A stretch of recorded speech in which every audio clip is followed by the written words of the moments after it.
नमस्कार दोस्तों, स्वागत है आप सभी का आपके अपने YouTube चैनल में। और आज हम बात करेंगे एक बहुत ही रीसेंट और ट्रेंडिंग टॉपिक के बारे में जो आजकल सोशल मीडिया और अलग अलग वेबसाइट्स पे बहुत ही डिस्कशन का मुद्दा बना हुआ है। अगर आपकी जानकारी में नहीं है तो मैं आपको बता दूं कि पिछले कई दिनों से सोशल मीडिया और वेबसाइट्स पे ये डिस्कशन चल रहा है कि 1 अक्टूबर से जीएसटी इनवॉइसिंग के पैटर्न में कुछ चेंज आने वाला है।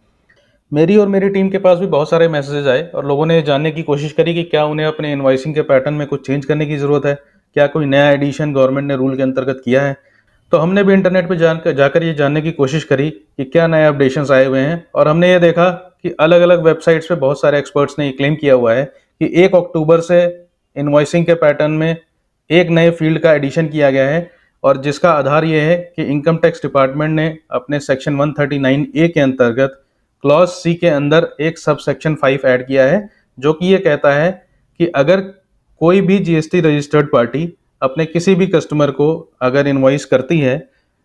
तो अभी तक उसको अगर वो सामने वाली पार्टी रजिस्टर्ड होती थी तो उसका जीएसटी नंबर सिंपली ऐड करना होता था। बट अब सामने वाली पार्टी रजिस्टर्ड हो या ना रजिस्टर्ड हो, अगर आप किसी भी पार्टी को 2 लाख से ऊपर का सिंगल इनवॉइस रेज करते हैं, ये बात टुकड़ों में नहीं हो रही है, अगर आप किसी भी पार्टी को सिंगल इनवॉइस रेज करते हैं और उसका अमाउंट 2 लाख से ऊपर है, तो आपको अपना और सामने वाली पार्टी का दोनों का पैन नंबर उस इनवॉइस में डालना कंपलसरी है। और अगर आप ऐसा नहीं करते हैं तो आप इस सेक्शन को डिफीट करते हैं। तो जब हमारी टीम के सामने ये जानकारी आई तो हमने इसका फैक्ट चेक करने का डिसीजन लिया, जिससे हम अपने व्यूअर्स को सही जानकारी अप टू डेट टाइम पे बता सकें और आपको किसी पैनिक की सिचुएशन से बचा लें। तो अगर आपको आज के वीडियो में दी हुई ये हमारी जानकारी पसंद आए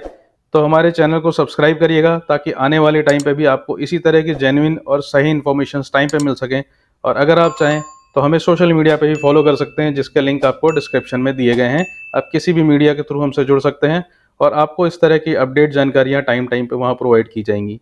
तो आइए अब मैं लेके चलता हूँ आपको गवर्नमेंट की ऑफिशियल वेबसाइट पर, और वहाँ जानने की कोशिश करते हैं कि ये नया सेक्शन 139 के अंदर का अपडेट क्या है।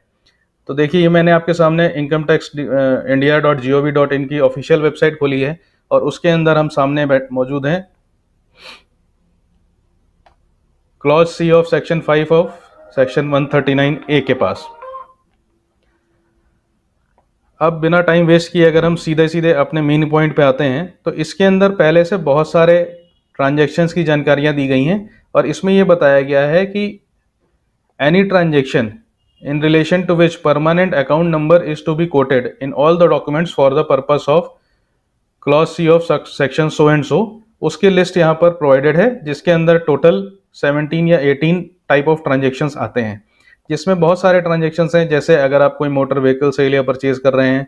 अगर आप किसी कंपनी का शेयर सेल परचेज करते हैं, अगर आप होटल या रेस्टोरेंट का बिल पे करते हैं, तो किस किस कंडीशंस में क्या क्या नियम लागू होते हैं, वो सारा इस टेबल में दिया हुआ है। जो सबसे ज़्यादा डिस्कशन का आजकल टॉपिक चल रहा है उस पर अगर हम आते हैं, तो वो मेंशन है हमारा पॉइंट नंबर 18 में। पॉइंट नंबर 18 ये कहता है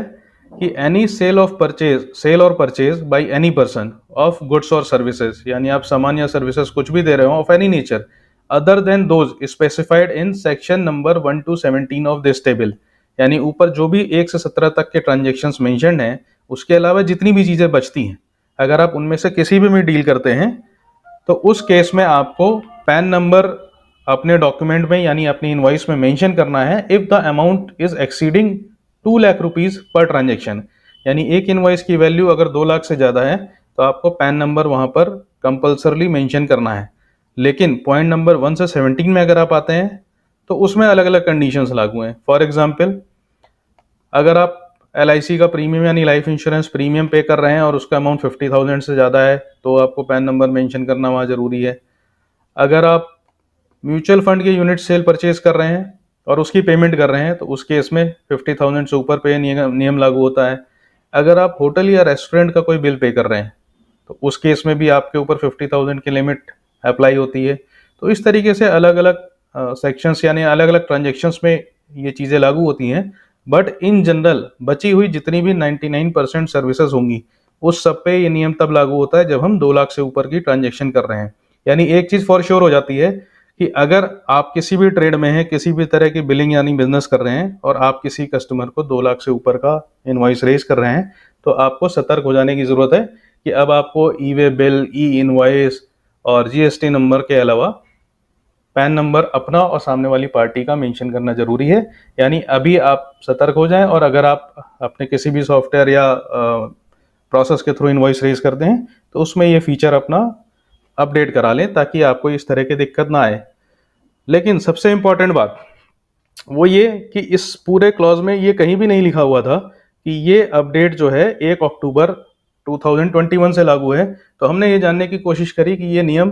कब से और क्यों आया, और अब मैं आपको लेके चलता हूँ एक दूसरी गवर्नमेंट की वेबसाइट के ऊपर pib.gov.in, जिसमें 15 दिसंबर 2015 का नोटिफिकेशन, यानी आज से 6 साल पहले का नोटिफिकेशन निकाला मैंने,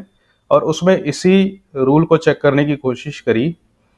और अगेन हम उसी टेबल पे आ गए हैं जो वहाँ पर टेबल थी। ये टेबल दोनों ही वेबसाइट में रिलेटेड है रूल 114B के तहत, जिसके थ्रू ये नोटिफिकेशन रिलेट करता है। और यहाँ पर भी हमने देखा कि सेम कंडीशन जो वहाँ पर लिखी हुई थी, परचेज और सेल ऑफ गुड्स और सर्विसेज ऑफ एनी टाइप, अगर उसका ट्रांजैक्शन 2 लाख रुपए से ऊपर का पर इनवॉइस की वैल्यू है, तो आपको यहाँ पर भी पैन नंबर मेंशन करना मैंडेटरी है। आपको सतर्क हो जाने की जरूरत है कि अगर आपकी जानकारी में अभी तक ये रूल नहीं था तो आप इस रूल को फॉलो करना शुरू कर दें। क्यों? क्योंकि अगर आप इस रूल को नहीं फॉलो करते हैं तो उसके केस में पेनल्टी क्या है वो भी मैं आपको बता दूं। In contravention to this rule, अगर आप पैन नंबर मेंशन करना अपना या पार्टी का छोड़ देते हैं तो सामने वाला अधिकारी आपके ऊपर 10,000 रुपए तक की पेनल्टी इंप्लीमेंट कर सकता है। तो एक बहुत छोटी सी चीज़ है कि अगर हमें इस पेनल्टी से बचना है तो बेहतर ये होगा कि हम अपने सॉफ्टवेयर या अपने प्रोसेस के अंदर ये फीचर लागू कर लें कि अगर कोई भी इनवॉइस इस वैल्यू से ज़्यादा है तो उसमें हम पैन नंबर मेंशन करने की प्रैक्टिस चालू कर दें, ताकि आगे आने वाली चीज़ में हम कोई भी इस तरह की दिक्कत आए तो उससे बच सकें। तो दोस्तों, कैसी लगी आपको ये आज की जानकारी? अगर आप हमारी इस बात से एग्री हैं और आपको लगता है कि हमने आपको टू द पॉइंट चेक करके बिल्कुल सही अप टू डेट जानकारी दी है जो आपके बिजनेस के लिए किसी भी तरह से फायदेमंद है, और आगे आप इसी तरह की और जानकारियां पाना चाहते हैं, तो नीचे दिए हुए सब्सक्राइब बटन पर तुरंत क्लिक करिए और साथ साथ सामने दिए हुए लाइक बटन को जरूर दबा दीजिएगा, जिससे हमारा हौसला बढ़े और हम आपको आने वाले टाइम पे इसी तरह की जानकारियां देते रहें। इसी के साथ अगर आप हमसे सोशल मीडिया से जुड़ना चाहते हैं तो सोशल मीडिया के सारे प्लेटफॉर्म्स के लिंक हमने डिस्क्रिप्शन में दे दिए हैं, आप उस पर क्लिक करके भी हमें फॉलो कर सकते हैं, ताकि अगर यूट्यूब से नहीं तो वहाँ से आपको टाइमली अपडेट्स और जानकारियाँ मिलती रहेंगी और आप अपने बिजनेस को नेक्स्ट लेवल पर ले जा सकते हैं। So thank you so much. जय हिंद, जय भारत।